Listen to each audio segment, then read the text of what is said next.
चलिए स्टार्ट करते हैं। Valuation of goodwill. Valuation of goodwill का मतलब होता है कि हम किसी भी फर्म की गुडविल पता लगाते हैं उसके पास्ट ईयर के प्रॉफिट्स के हिसाब से। पास्ट ईयर्स प्रॉफिट्स, तो हमें पास्ट ईयर्स प्रॉफिट्स पता होने चाहिए। Past years profits and losses. तो जितने ईयर्स की आपसे वो गुडविल वैल्यू करने को कह रहा है उतने ईयर्स के आपके प्रॉफिट्स को ऐड करना है आपको, और लॉसेज हुए हैं तो माइनस करना है। तो प्रॉफिट्स, पास्ट ईयर के जो प्रॉफिट्स होंगे वो प्लस होंगे और लॉसेस क्या होंगे वो माइनस होंगे।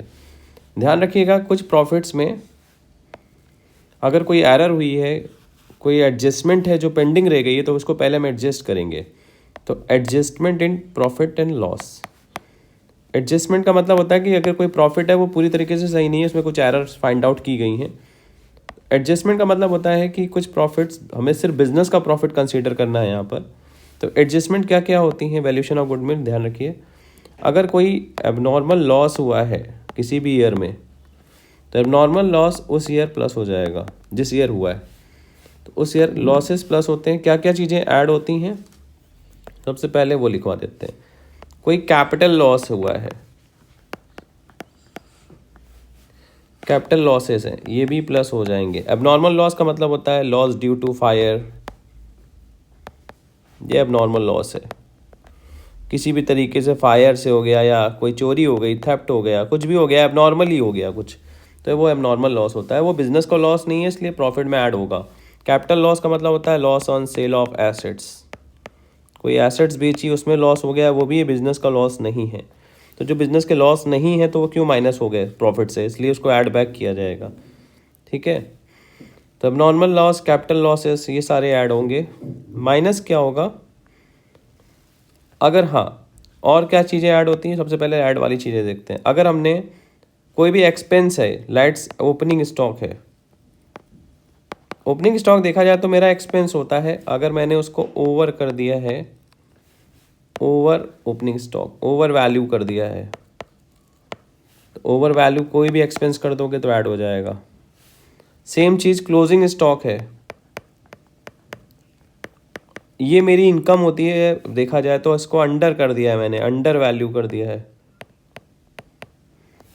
तो अंडर वैल्यू अगर इनकम को कर रहे हो तो सही करने के लिए क्या करना पड़ेगा, प्लस करना पड़ेगा। ओके, ये सारी चीज़ें ऐड होती हैं। अब लेस आइटम्स में क्या क्या आता है वो देख लेते हैं। ये सब ऐड आइटम्स हैं। अब लेस क्या क्या होता है वो देखते हैं। इसी का जस्ट उल्टा है। नॉर्मल लॉस का उल्टा क्या होता है, अब नॉर्मल गेन। कहीं पर ऐसा गेन हो गया जो रेगुलर गेन नहीं था, तो ये माइनस होगा। सेम चीज़ कैपिटल प्रॉफिट ऐड हो जाएगा। अगर हमको एसेट बेचते समय फ़ायदा हुआ तो वो ऐड हो जाए, ऐड की जगह क्या हो जाएगा, माइनस। ओवर ओपनिंग स्टॉक की जगह अगर अंडर ओपनिंग स्टॉक कर रखा है तो वो भी क्या हो जाएगा, माइनस। और अंडर वैल्यू की जगह हमने ओवर स्टॉक को ओवर वैल्यू कर रखा है, क्लोजिंग स्टॉक, तो भी ये माइनस हो जाएगा, क्योंकि ये अब इनकम हम बढ़ा रहे हैं जो कि बिजनेस की इनकम नहीं है और निगेटिव एक्सपेक्ट हो रहा है। ओके, एक चीज़ और ध्यान रखिएगा, कैपिटल लॉस या कैपिटल एक्सपेंडिचर, एक चीज़ बच गई थी इसमें। कैपिटल एक्सपेंडिचर मतलब कोई एसेट्स खरीद रहे हैं, उसको तुमने रेवेन्यू मान लिया है, खर्चा मान लिया है, तो भी वो ऐड हो जाएगा। ठीक है, अगर कोई रेवेन्यू एक्सपेंडिचर उसको तुमने कैपिटल एक्सपेंडिचर मान लिया है तो वो माइनस हो जाएगा। ठीक, ये हो गया एडजस्टेड प्रॉफिट निकालना। तो सबसे पहले हमें एडजस्टेड प्रॉफिट निकालना होता है लास्ट ईयर्स के। अगर बाई चांस ये सारी एडजस्टमेंट है तो सबसे पहले हमें ये करना होगा। उसके बाद आते हैं हम लोग valuation of goodwill under different methods. Valuation of goodwill under 3 methods. 3 methods कौन कौन से हैं, चार्ट्स। नंबर 1 होता है average profit method. Average profit method में क्या होता है, गुडविल का फॉर्मूला क्या होता है, goodwill equals to sum of adjusted profit, जो भी तुमने पीछे पढ़ा है, sum of adjusted profits upon में जितने ईयर का पूछा गया है उससे हम डिवाइड कर देंगे, नंबर ऑफ ईयर से डिवाइड कर देंगे,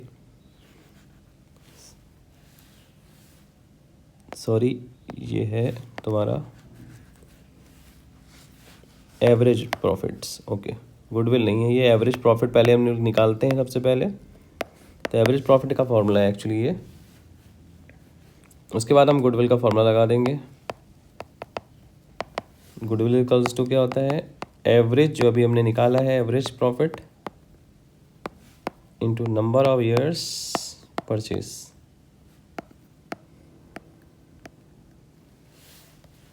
into number of years purchase, जितने साल की गुडविल पूछी गई उतने साल की हम इंटू करा देंगे। ये हो गया average profit method. Second method होता है super profit method. Super profit method में क्या होता है, गुडविल का फॉर्मूला क्या होता है, सिंपल सा फॉर्मूला होता है goodwill equals to super profit into number of years purchase,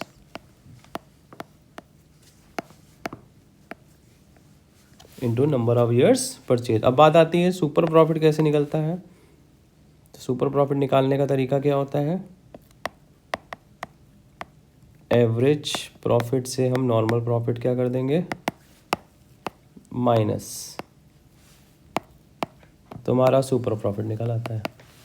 अब बात आती है नॉर्मल प्रॉफिट कैसे निकलता है, तो नॉर्मल प्रॉफिट का फॉर्मूला होता है जितनी कैपिटल एम्प्लॉयड निकाली है, capital employed into normal rate of return, जो नॉर्मल रेट ऑफ रिटर्न दे रखा होगा क्वेश्चंस में, अपॉन में 100, इससे पता चल जाता है नॉर्मल प्रॉफिट। अब बात आती है कैपिटल एम्प्लॉयड कैसे निकलती है, ठीक, कैपिटल एम्प्लॉयड कैसे निकलती है, तो इसके लिए हम थोड़ा सा नीचे जाते हैं। कैपिटल एम्प्लॉयड कैसे निकलती है, एसेट्स से आउटसाइड लायबिलिटीज़ को माइनस कर दिया जाए, टोटल एसेट से आउटसाइड लायबिलिटीज़ माइनस की जाए। आउटसाइड लायबिलिटीज़ क्या होती हैं, क्रेडिटर्स, जो पार्टनर की नहीं है liability, bills payables, bank loan, provident fund, ये सब आउटसाइडर्स हैं। And other not included partners, जो इंक्लूड नहीं किए जाते, not included partners liability, okay, partner से लायबिलिटी आउटसाइड लायबिलिटी में काउंट नहीं की जाती, ओके।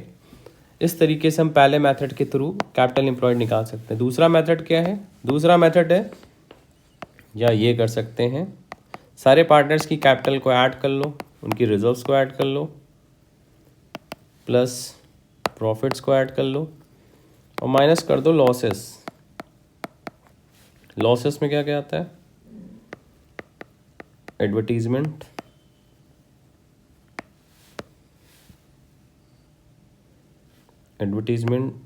पीएल का डेबिट बैलेंस, गुडविल आगे ऑलरेडी बैलेंस शीट में दे रखी है तो वो भी ये एसेट साइड आपको दे रखा होगा, ओके। ये एक्चुअली लॉस होते हैं, कंसीडर नहीं किए जाते हैं, तो ये माइनस हो जाएंगे लॉसेस के फॉर्म में। सेम चीज़ ये एसेट्स के फॉर्म में भी नहीं लिए जाएंगे, एक्सक्लूडेड। एसेट्स में आप क्या क्या नहीं लेंगे, excluded non current assets, non exclude क्या कर दिया जाएगा, नॉन ट्रेड इन्वेस्टमेंट। एसेट्स में आप कौन सी इन्वेस्टमेंट नहीं लेंगे, नॉन ट्रेड इन्वेस्टमेंट। क्वेश्चन में नहीं दे रखा है कौन सा इन्वेस्टमेंट है तो भी इसको नॉन ट्रेड ही मान लिया जाता है। नॉन ट्रेड खर्चा कोई भी एसेट्स में काउंट नहीं होता, एडवर्टीजमेंट एक्सपेंस ये भी नहीं आएगा, पीएल का डेबिट बैलेंस भी नहीं आएगा, एसेट्स में काउंट नहीं किया जाएगा। ओके, तो 3 चीज़ें एक्सक्लूड कर दी जाती हैं एसेट से। सेम चीज़ इसमें भी नॉन ट्रेड इन्वेस्टमेंट माइनस कर दिया जाएगा।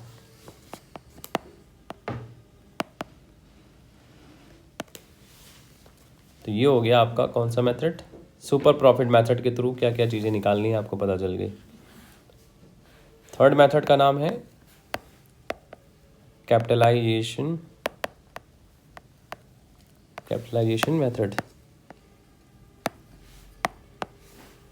इस मेथड में अंडर एवरेज प्रॉफिट भी पूछ सकता है आपसे। तो formula number 1, goodwill equals to average profit divided by normal rate of return into 100 और माइनस कैपिटल एम्प्लॉयड कैसे निकालते हैं हमने पिछले चैप्टर में बताया, पिछले ही टॉपिक में बताया अभी हमने। ये पहला मेथड है। दूसरा मेथड क्या है इसका, अंडर सुपर प्रॉफिट।